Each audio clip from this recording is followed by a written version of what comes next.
As a child, I was absolutely obsessed with Legos. I found a book on building a robot. It's in my blood. Making is in my blood. Oh my God, the cold saw, the best thing in the world. It's beautiful. Like, cold saw was my crush. Parts scattered all over the floor. I had to pay my sister to clean it up when we had guests because my parents would send me down there. 3 hours later, I'd have made something new instead of having cleaned. It feels really badass. I'm not sure if I can say that on camera, but it really does feel like, oh wow, I just used that very scary machine and I made something with it out of metal. Where else on the planet are you going to have a high density of people that simultaneously build things and they want to be nerds? I was around 13 or 14 at the time, and here I am now.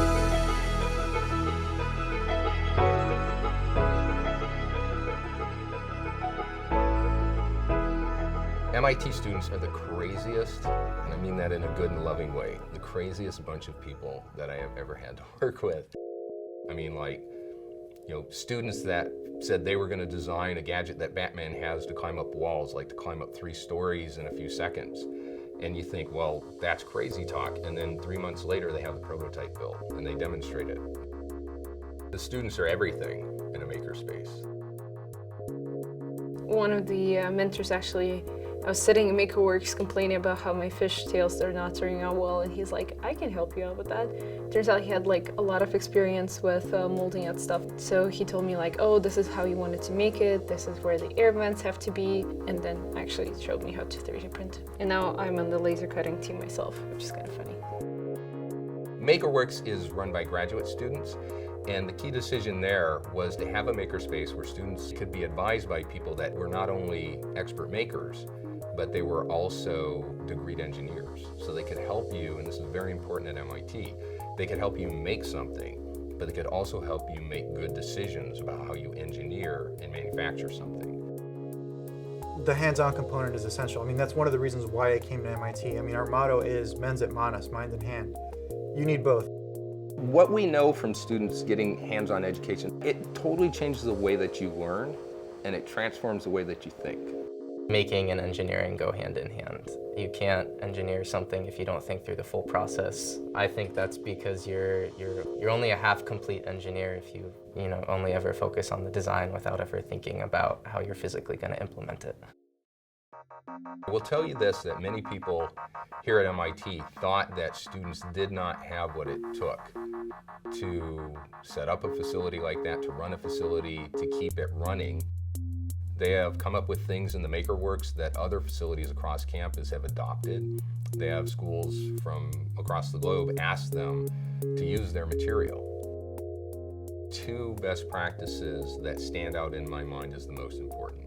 The student volunteers themselves. I'd say, wanting to be a mentor, being safety-minded, being responsible, being approachable, being very patient. Those are key things that we look for in our students. I can teach anybody how to run a machine. But the most important thing is, are you going to be able to interact with the students and help them do making in a safe way? How do you set up the facility so that it's most useful for people and they feel like they can get things done in there as autonomously as possible? If they forget something like a minor setting, they've created refresher guides, and then that enables them to continue on with their work without having to reach out and use volunteers' time that may be needed for more neophytes in the space. It goes beyond just the training, because training alone, okay, you learn how to use a machine, so what? But by talking to the mentors, the staff of the MIT MakerWorks, you learn tips and tricks, you learn stories, you learn what works, what doesn't work. It's sort of passing on that engineering making tradition. There's that cliche of, you learn through failure.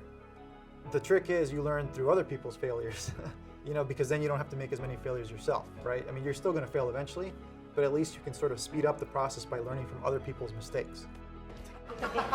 Find a project, either academic or personal, that will get you in the shop. Go in there and just start chatting with like-minded folks, and it'll bring you into our world.